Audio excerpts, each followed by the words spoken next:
Buenos días a todos. Me presento, mi nombre es Adriana Jiménez Otero, que soy abogada, egresada de la Universidad del Rosario, con especialización en Derecho de Seguros y de la Responsabilidad y una maestría en Derecho Comercial. Desde el año 2016 me he dedicado al tema de insolvencia personal natural no comerciante, en principio como operadora de insolvencia en la fundación a través de los centros de conciliación que tienen en todo el país y de manera posterior, en este momento, acompaño los servicios de insolvencia a través de la asesoría a deudores. Bueno, habiendo dicho eso, vamos a entrar en materia y para el día de hoy vamos a revisar algunas condiciones especiales que tienen los créditos dentro de nuestro concurso. Hemos visto, o ustedes en el desarrollo de este diplomado con anterioridad han tenido la posibilidad de revisar la clasificación que tienen los créditos de acuerdo a su naturaleza, según el orden de prelación que se ha establecido en el Código Civil. Sin embargo, sobre esos mismos créditos que ya están graduados en ese orden por clases de la primera a la quinta, dependiendo de su naturaleza en específico, existen o concurren otras condiciones especiales que son de muy importante atención y que generan en el desarrollo del trámite ciertas discusiones que también debemos atender, bien sea cuando estamos fungiendo en calidad de operadores, en donde tenemos que tomar, digamos, decisiones sobre las procedencias de las acciones o los mecanismos que se instauran en el desarrollo del procedimiento, o en consecuencia cuando estamos acompañando a alguna de las partes, bien sea como apoderados de deudores o como apoderados de acreedores. Entonces, la única manera de comprender la situación es del concepto mismo. Habiendo hecho este paréntesis o esta aclaración de por qué la importancia de la temática que vamos a ver el día de hoy, vamos a entrar entonces en materia. Lo primero es decir que dentro de nuestro concurso es posible que existan créditos que tienen un respaldo documental, como un título valor o un contrato, que permitan concluir, digamos, la existencia, la naturaleza y la cuantía de base a esas condiciones iniciales para el pacto del crédito. Sin embargo, hay algunos otros créditos cuya constitución está dada desde un contrato verbal y no tienen soporte documental alguno en relación a un título valor que lo apoye. Sin embargo, hay una situación muy importante que debemos tener en cuenta durante todo el procedimiento de insolvencia, y es que el procedimiento de insolvencia inicia con la erradicación de la solicitud. En el artículo 539 del Código General del Proceso, nosotros encontramos todos los requisitos para esta solicitud, y allí mismo, en ese mismo artículo, se dice o dice el legislador que esta solicitud es presentado bajo la gravedad del juramento. Entonces, en este momento lo primero que vamos a hablar es de aquellos créditos que se encuentran solemnizados y garantizados bajo la declaración que en el juramento presenta el deudor cuando presenta la solicitud de insolvencia. En ese sentido, hay que tener en cuenta dos condiciones principalmente. La primera es que la solicitud de insolvencia es presentada ante un conciliador operador en insolvencia, que es a su turno un administrador de justicia. Y la segunda es que esta declaración o esta solicitud se presenta de manera escrita, viene suscrita por el deudor y para todos los efectos legales se entenderá rendida bajo la gravedad del juramento. ¿Eso qué quiere decir? Quiere decir que ese crédito que se presenta y se relaciona en la solicitud de insolvencia, la cual, como se ha dicho, está dada bajo la gravedad del juramento, se entiende perfeccionado con la presentación que se hace de la solicitud cuando se presenta ante un administrador de justicia, como lo es un conciliador o un operador en insolvencia, que lo hace de manera transitoria. ¿Correcto? Entonces, básicamente, hay unas situaciones que se presentan en este momento en audiencia y es que ocasionalmente algunos participantes entienden que no existe aquel crédito que no está apoyado por un documento o por, más que un documento, por un título o valor, no se puede entender como un crédito existente y se presentan objeciones a este crédito. Sin embargo, eso genera una consecuencia sobre el trámite y es de no poderse conciliar esa diferencia.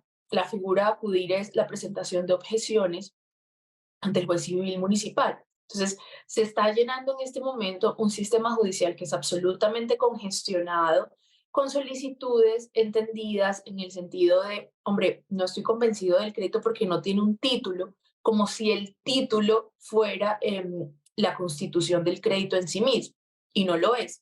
El título básicamente es un título valor que por sí mismo permite la ejecución directa, ¿sí? De parte del acreedor al deudor, pero no implica que aquellos créditos verbales, como por ejemplo un contrato de mutuo, que normalmente lo hacemos de manera verbal, de manera muy fresca, con quienes tenemos una relación de confianza muy intrínseca, como puede llegar a ser algún familiar o algún amigo, en donde partamos de una situación. El deudor se encuentra en una situación de crisis. El deudor, la persona que presenta la solicitud de insolvencia, se encuentra en una situación de crisis. Cuando nosotros en la cotidianidad tenemos una situación de crisis, lo primero que hacemos es acudir a quienes están en nuestro círculo más cercano. Entonces, acudimos a nuestros familiares, acudimos a nuestros amigos, y esas relaciones están dadas desde el principio de la confianza. Es Digamos que no es habitual que nosotros generemos títulos por 3 millones de pesos o por 1.500.000 que ese familiar o ese amigo decidió desde un acto de generosidad prestarme para intentar ayudarme a resolver mi crisis o a una situación que esté atravesando. Entonces, es más, ni siquiera en esos créditos eventualmente se pacta un interés. De hecho, lo que se pacta es el no pago de intereses, solamente como los pagos de capitales. Pero lo importante es presentar que en el entendido que la solicitud de insolvencia está dada por la gravedad del juramento presentada ante una persona que está investida de las facultades de administrar justicia de manera transitoria, ese crédito que no tiene título se encontrará perfeccionado por la calidad de haberlo hecho bajo un juramento. Ahora bien, hay dos situaciones dentro de nuestro sistema legal que refuerzan digamos, la situación de haber presentado ese crédito bajo la gravedad del juramento.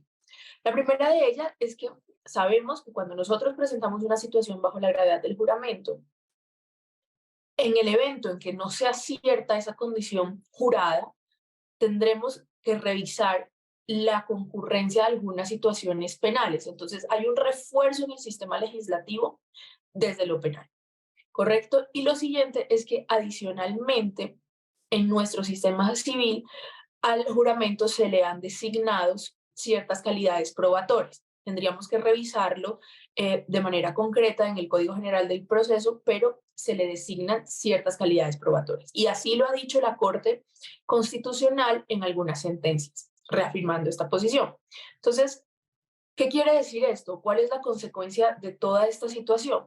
Finalmente, lo que se tiene es, yo estoy generando como deudor la declaración bajo la gravedad del juramento de la existencia de un crédito y de una cuantía, porque así lo pide la relación, conforme a su capital, en la solicitud que se presenta. Hay un sistema penal que en el momento en que yo genere una declaración jurada que no sea cierta, me va a imponer sanciones y me va a imponer, digamos, la constitución de que estoy en un tipo penal, por el cual tendré que responder penalmente.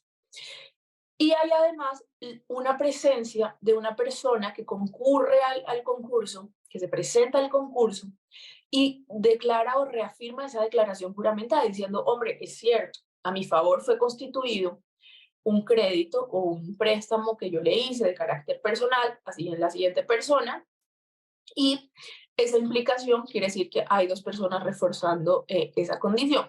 Aquel que tuviera duda sobre esa existencia o aquel más bien que se encuentre convencido de la inexistencia de ese crédito tendrá la carga probatoria de generar todas las evidencias que efectivamente el crédito no existe. Y aquí el que lo haya jurado y lo haya declarado de esa manera, una vez un juez civil haya declarado que no existe el crédito y que en consecuencia esa declaración presentada en la solicitud es falsa, tendrá que responder penalmente por esas condiciones.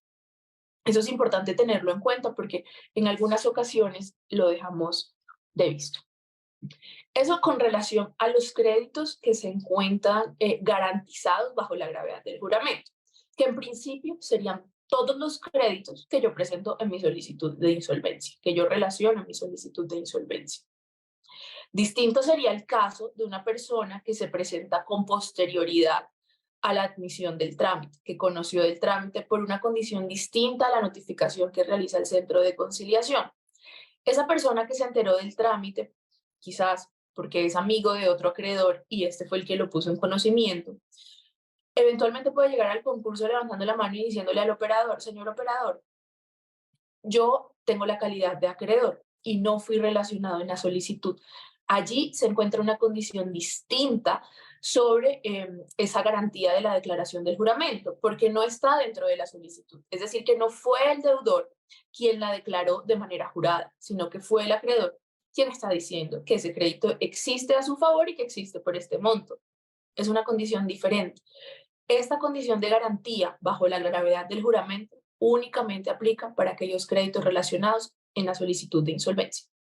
Y el sustento normativo de esto se encuentra consagrado en el artículo 539 del Código General del Proceso, para que por favor lo revisen cuando tengan el espacio para ello. Ahora bien, esa es la primera garantía o la garantía más evidente cuando estamos en un concurso, porque es la que nace desde la solicitud de insolvencia. Pero hay otros créditos que están garantizados por un carácter personal. Recordemos que los créditos pueden tener garantías reales o garantías personales. Las garantías reales son aquellas que se dan por otra persona. En consecuencia, podríamos estar hablando de créditos que están garantizados a través de figuras como el aval, el fiador o el codeudor.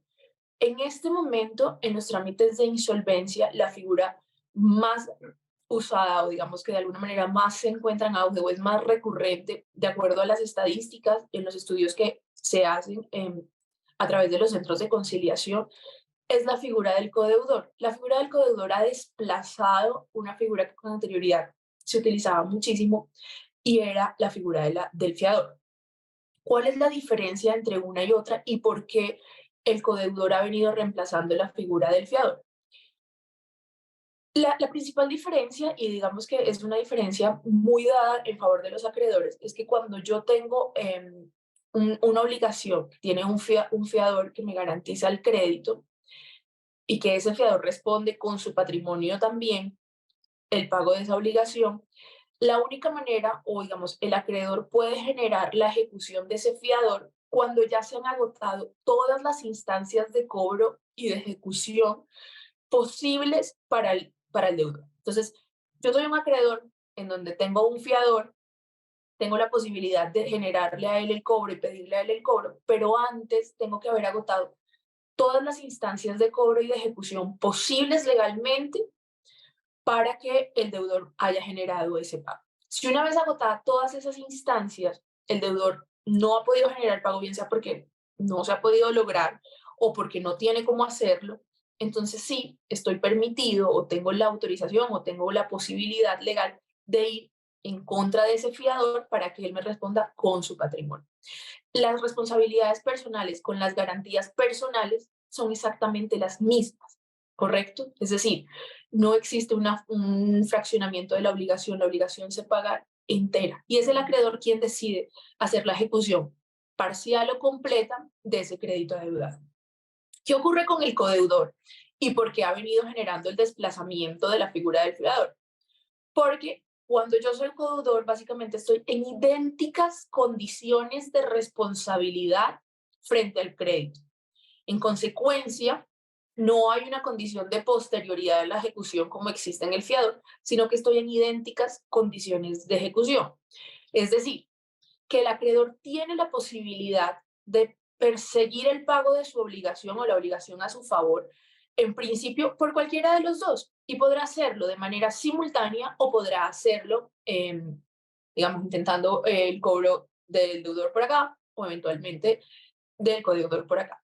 Muchas ocasiones lo que se reviste en el procedimiento de insolvencia es que el acreedor decide dejar o prescindir, más bien prescindir de su derecho de ejecución o de su derecho de cobro con el deudor insolvente, pide la exclusión del crédito, renuncia a la posibilidad del cobro para esa persona y decide ejecutar al codeudor que posiblemente no se encuentre en una condición de insolvencia. Eso es posible, pero es una renuncia de ese derecho. en efectos, digamos, solamente podrá hacerse desde la voluntad del acreedor. ¿Por qué? Porque todavía el crédito no se encuentra pagado. Si el crédito se encontrara pagado por el codeudor, en ese sentido, pues ya no podría generarse una persecución ni contra el codeudor, porque claramente ya generó el pago, ni contra el otro deudor, porque el crédito ya se encuentra cancelado. Es decir, que no podríamos entonces incurrir en una condición de doble pago o de pago de lo no debido, incluso en el requerimiento sin causa lícita, porque se estaría cancelando dos veces el mismo crédito. Y eso es importante tenerlo presente, porque en el evento en que nosotros nos encontremos en un acuerdo de pago de insolvencia y el deudor, digamos, insolvente de estos dos codeudores que dio lugar a este procedimiento de insolvencia ha venido de manera juiciosa generando los pagos, eh, se entera que el codeudor generó el pago total, tiene la obligación de generar una situación que es la reforma del acuerdo y declarar esa condición ante el centro de conciliación para que ocurran tres cosas. La primera es que ocurra la exclusión de ese crédito dentro del concurso, porque ya está cancelado. Y eso implica a su vez la asunción de la redistribución de los porcentajes de derecho de voto.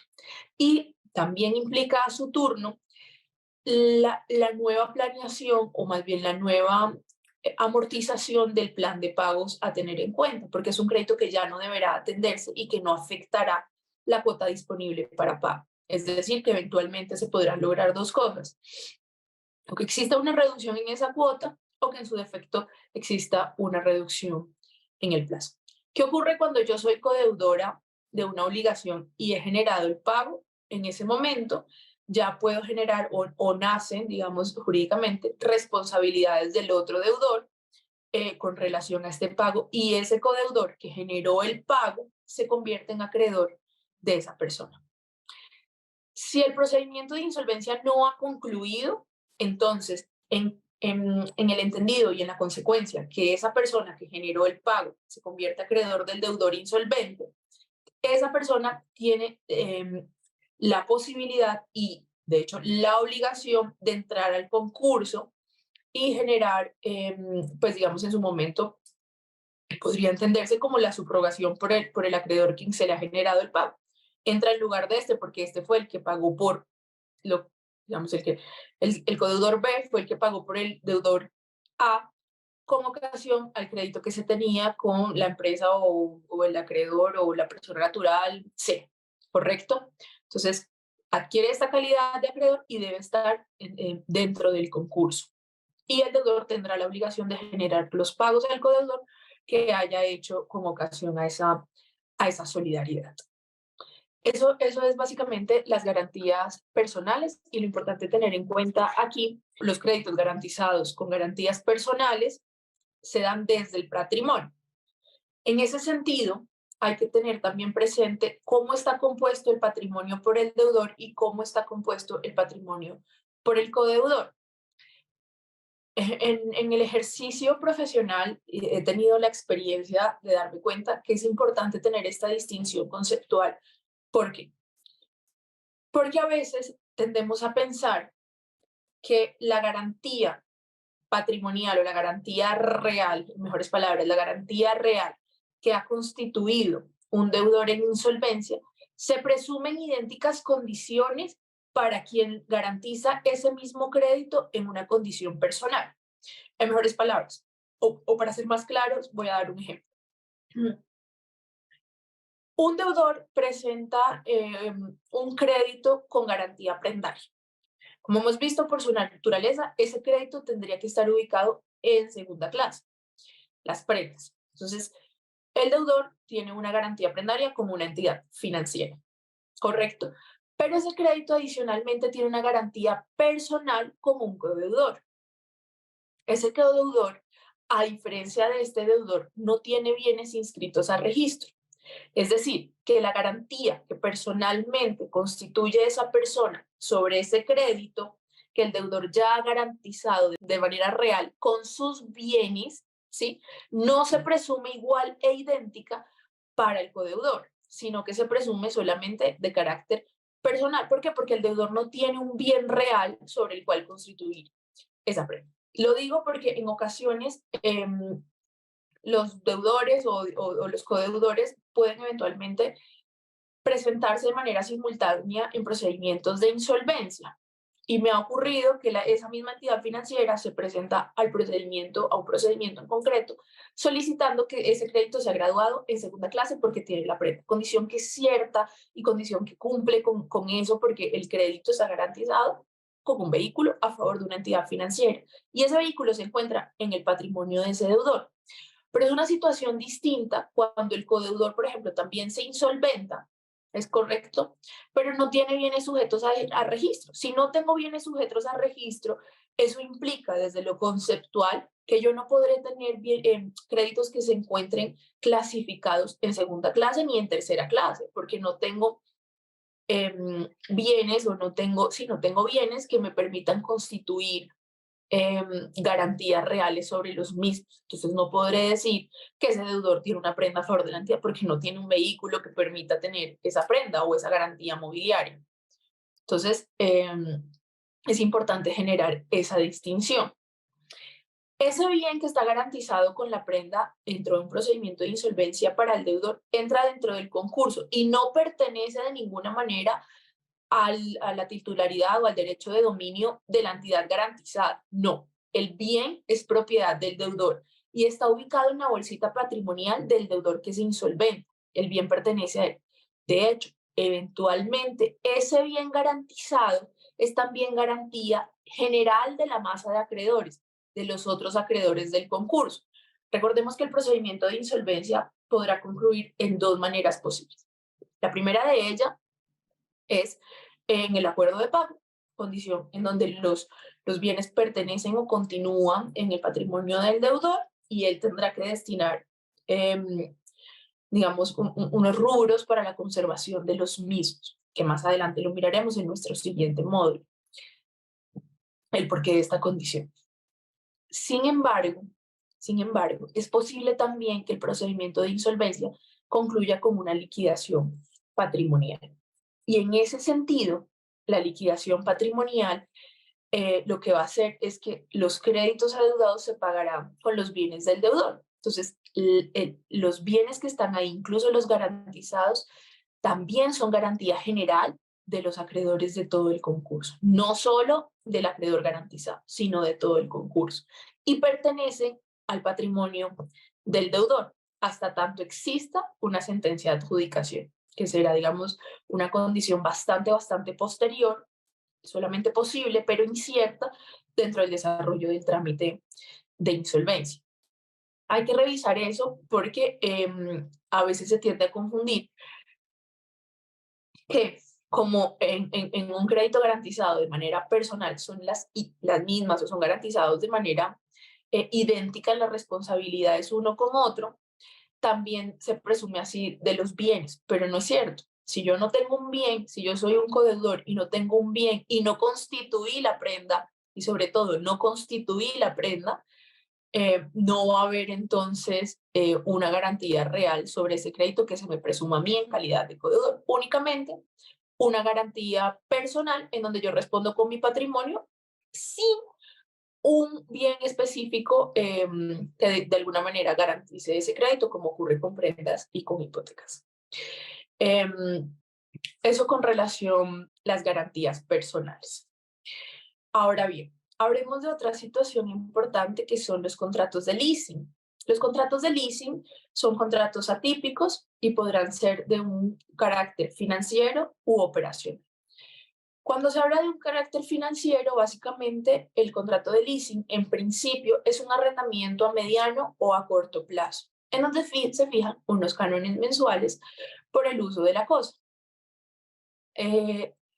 Pasado cierto tiempo, el locatario, que es la persona quien toma en arrendamiento el inmueble, tiene la posibilidad de comprar ese inmueble.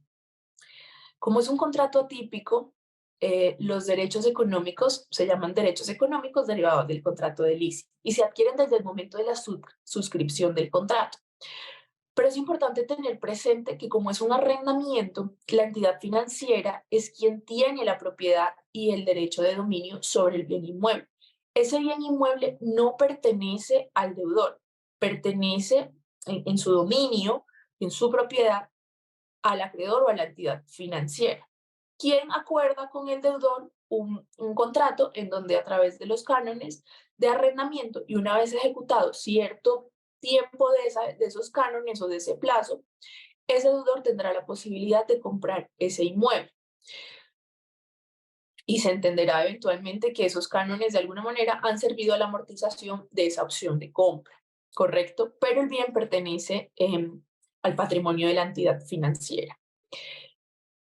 Habiendo dicho eso, es importante tener presente que el artículo 539 del Código General del Proceso, que nos habla sobre los requisitos de la solicitud, nos dice que el procedimiento está regido por un principio que es el principio de universalidad y en donde, a través de este artículo, el deudor se encuentra obligado a generar la declaración de todos los créditos existentes, todos los acreedores adeudados y todos los bienes que tenga el deudor. Aunque el deudor no tenga el derecho de dominio sobre el inmueble de objeto de leasing, el deudor sí tiene desde el momento de la suscripción unos derechos económicos que se dan derivados de este contrato y que es importante relacionarlos. En consecuencia, para efectos de nuestra solicitud, lo que se debe hacer es relacionar ese inmueble con su matrícula inmobiliaria, dejando la claridad que ese inmueble es objeto de un contrato de leasing y que la titularidad del derecho de dominio pertenece al acreedor XX. ¿Correcto? Para que haya absoluta claridad. Y de hecho es muy importante hacer esta distinción porque en ocasiones los mismos deudores consideran que el contrato de leasing les da derecho sobre el dominio, situación que no es así. Como es un arrendamiento, es básicamente una obligación que se da de tracto sucesivo, cuya causación se da con las mesadas y cuya exigibilidad también se da mes a mes. Quiere decir entonces que para el momento de la presentación de la solicitud yo debo tener en cuenta cuántas mesadas causadas pendientes por pagar se han hecho para el momento de la presentación de la solicitud. Entonces, lo que voy a decir es listo. Yo desde octubre del 2020 yo no cancelo los cánones del leasing, no los tengo cancelados. Relaciono los cánones por concepto de capital dentro de la solicitud. No voy a generar una presentación de este crédito por las obligaciones futuras, ¿correcto? O sea, por las mesadas futuras después de la presentación de la solicitud. ¿Por qué? Porque todavía no son créditos que sean exigibles, sino que únicamente serán exigibles en las mesadas de acuerdo a la fecha que se haya pactado en el contrato. Para efectos más prácticos, yo tengo un leasing y dentro de mi contrato pacté con mi acreedor que el pago debe hacerse los 5 primeros días de cada mes, ¿correcto? Entonces, si yo presento la solicitud el mes pasado, o sea, el 28 del mes pasado, para este mes en el que nos encontramos, pues no voy a presentar este canon. Únicamente presentaré los cánones causados pendientes de pago hasta el momento de la presentación de mi solicitud. Los siguientes cánones o los cánones futuros no deben estar dentro del concurso, no son negociables, no son reorganizables y tienen una dotación jurídica distinta. ¿Cuál? La de gastos de administración, de la cual también hablaremos con mayor profundidad en el siguiente módulo. Pero estos gastos de administración, para claridad de todos, deben estar garantizados desde la presentación de la propuesta de pagos que hace el deudor. ¿Por qué? Porque básicamente estamos diciendo, hombre, el leasing o el canon del leasing, canon de arrendamiento derivado del contrato de leasing, mejores palabras, hace parte de los gastos de manutención del deudor, porque necesita una vivienda, entonces él para mantenerse a él y a las personas a su cargo tiene que sacar este gasto, este rubro. ¿Entendido? Gasto de administración, entendido canon de arrendamiento derivado del contrato de leasing. Es importante tenerlo presente porque muchas veces ocurre una situación muy especial y es que los deudores consideran que en virtud del contrato, pues hombre, yo no puedo cumplir con el contrato, entonces yo genero la relación por todos los créditos, incluso los futuros. pero esos créditos futuros todavía no son exigibles y en consecuencia no pueden estar dentro del concurso para ser objeto de negociación. Entonces, se relacionarán únicamente los cánones pendientes de pago que se hayan causado al momento de la presentación de la solicitud y por concepto de capital para la determinación de los derechos de voto. Eso es lo importante con relación a qué se debe relacionar dentro del crédito. Ahora, ¿cómo se debe relacionar el crédito de leasing? El crédito de leasing debería ir en quinta clase. La situación es la siguiente. Finalmente, lo hemos visto, la naturaleza de los créditos pues nos habla de un orden de prelación en donde nos dice que en primera clase estarán ubicados los créditos a favor del Estado, los alimentos o los laborales. No sería así para ningún, o sea, no hay ninguna de estas tres condiciones para el contrato de leasing. Que será también en segunda clase aquellos créditos que tengan una prenda a su favor. Sabemos que la prenda es una garantía real, que implica que debe tener un inmueble que lo garantice. No lo hay. ¿Por qué? Porque la titularidad del derecho de dominio del inmueble la tiene el acreedor, no la tiene el deudor. Ese bien no pertenece dentro de su dominio al haber patrimonial del deudor. Tampoco es el caso de una hipoteca y tendría que revisarse si hace parte de un proveedor estratégico, tendría que revisarse cuál es el leasing y tendría que no ser un leasing habitacional, sino ser un leasing operativo. Tendría que revisarse de manera concreta cuál es el bien que está dado en arrendamiento con ocasión al leasing y cuál es la actividad del deudor. Para temas de insolvencia de persona natural es muy poco frecuente en honestidad desde mi ejercicio profesional. Nunca he visto que haya un leasing en proveedor estratégico. Creo que eso opera más para temas de reorganización empresarial y de comerciantes. Pero habría que revisarse el caso en concreto, porque las cosas son desde su concepto, desde las condiciones de que son en sí mismas. Entonces, habría que revisarlo concretamente. Y es por ello que lo habitual es que los contratos de leasing se encuentren en quinta clase, como si se tratara pues de un contrato de arrendamiento. En exactas condiciones va para quinta clase. No hay un inmueble sobre el que se haya constituido una garantía real. Habiendo dicho este tema con relación al leasing, es importante tener presente que los cánones futuros tendrán entonces la connotación de gastos de administración, que como ya lo advertimos, tendrán que ser súper considerados, o sea, los deudores lo tienen que considerar en los gastos para su manutención y en consecuencia es una condición importante ya tener en cuenta en la construcción de la propuesta que se hace de manera objetiva. De manera objetiva quiere decir que el deudor tenga las posibilidades del cumplimiento en esa propuesta de pago.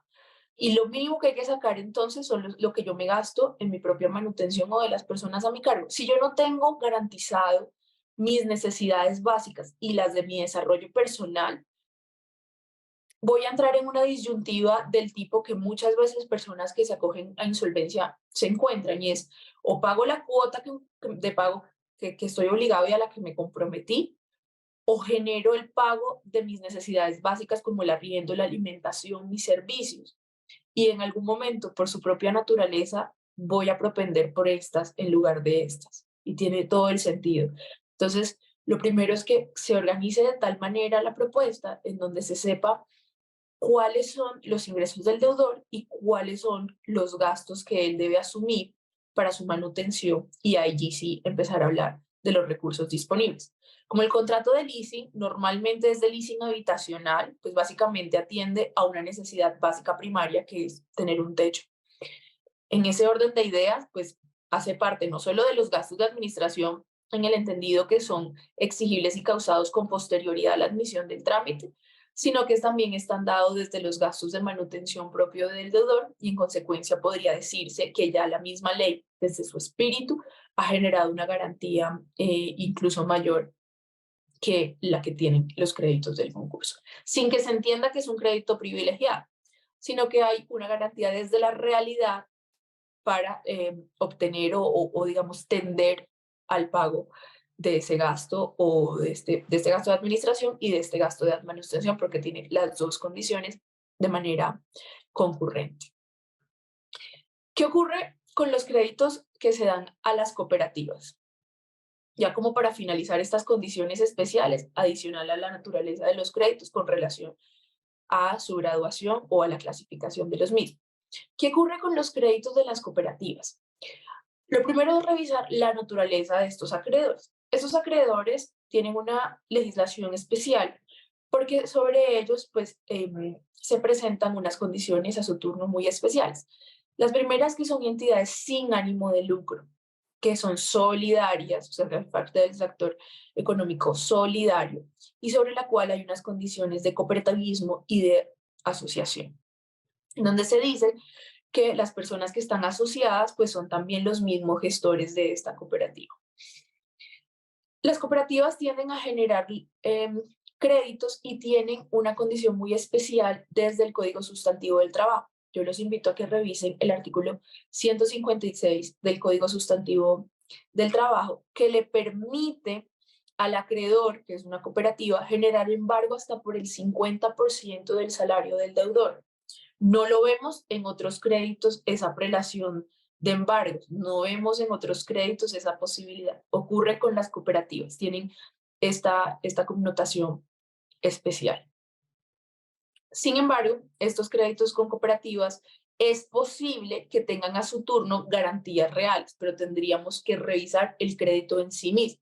Pero es posible a su turno que no tenga ningún tipo de garantía real, que únicamente sea el crédito que se da, digamos, directamente con la entidad. Si ese fuera el caso, ese crédito debería estar graduado en quinta clase, con un factor residual en los quirografarios.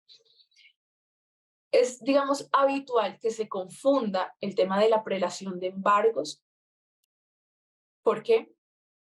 Porque esa ley básicamente hace una denominación en donde se dice que los dineros dados como aportes son prenda sobre esos créditos. Entonces se tiende a confundir la prenda que trata el Código General y el Código Civil para la clasificación de los créditos, pero esta prenda es de carácter real y dice que es sobre bienes que estén sujetos a registro. El tema dinerario, como aportes que yo hago a la cooperativa, pues no están sujetos a registro y no, pues no, básicamente no me permite entonces entender lo que se trata de esta misma prenda. Se los explico o me permito compartirlo con ustedes porque también es habitual que se pida, digamos, dentro del concurso, y lo hacen eventualmente algunas cooperativas, no todas, pero algunas lo hacen, que dicen básicamente sobre mi crédito está garantizado con una prenda, por favor clasifíqueme en segundo orden. Pues se revisa o digamos que si no se logra la conciliación dentro de la audiencia, se han presentado las objeciones para resolución del juez civil y el juez civil lo resuelve, lo explora y ha encontrado que efectivamente no hay una garantía real o no existen las condiciones como una prenda en sí misma de la que trata el Código Civil para la clasificación de los créditos. Y que en ese orden, esa clasificación tiene que darse desde las condiciones que tenga el crédito de cara a las normas del concurso, no de cara a las normas especiales del tema de cooperativas, sino de cara a las normas del concurso. ¿Por qué? Porque el concurso está dentro del Código General del Proceso y el mismo código en su alcance, en el artículo 576, ha dicho que esta norma es muy especial y que tendrá prevalencia sobre todas las otras normas que le sean contrarias, incluso aquellas que tengan un carácter tributario. En ese orden de ideas hay una condición de especialidad, yo diría hiperespecialidad o supraespecialidad para que sea más entendido. ¿Por qué? Porque el tema del cooperativismo también tiene una condición especial sobre las otras normas, no sobre las normas que están en una jerarquía o en una condición de normalidad, por hablar de algún término, pero para que sea mejor entendido. Entonces entendemos, listo, las normas normales. El tema del cooperativismo está aquí y es especial, pero el procedimiento de insolvencia se encuentra por encima de cualquier otra norma que le sea contraria a ella misma, incluso aquellas de carácter tributario. Entonces, cualquier otra que le sea contraria queda desplazada y la ley que debo aplicar es la ley de insolvencia. Entonces, debo gradar los créditos conforme me lo exige el Código General en la referencia normativa que hace del Código Civil. Bueno, chicos, habiendo dicho eso, estos son los conceptos que hay que tener presentes o que hay que tener claros adicionales a esa clasificación de la naturaleza del crédito, pero que son condiciones muy especiales desde la manera en que están garantizados los créditos que se presentan en el concurso. Y es importante tenerlos claros para que ustedes revisen cómo se están clasificando esos créditos y si están fungiendo en calidad de acreedores, también tengan em, certeza o mayores instrumentos de cómo me es posible generar estas acciones de cobro o de buscar perseguir mi pago cuando existen, digamos, estos créditos con estas condiciones de garantías. Me despido y les agradezco profundamente por tomar este módulo. Espero que tengan un excelente resto de día.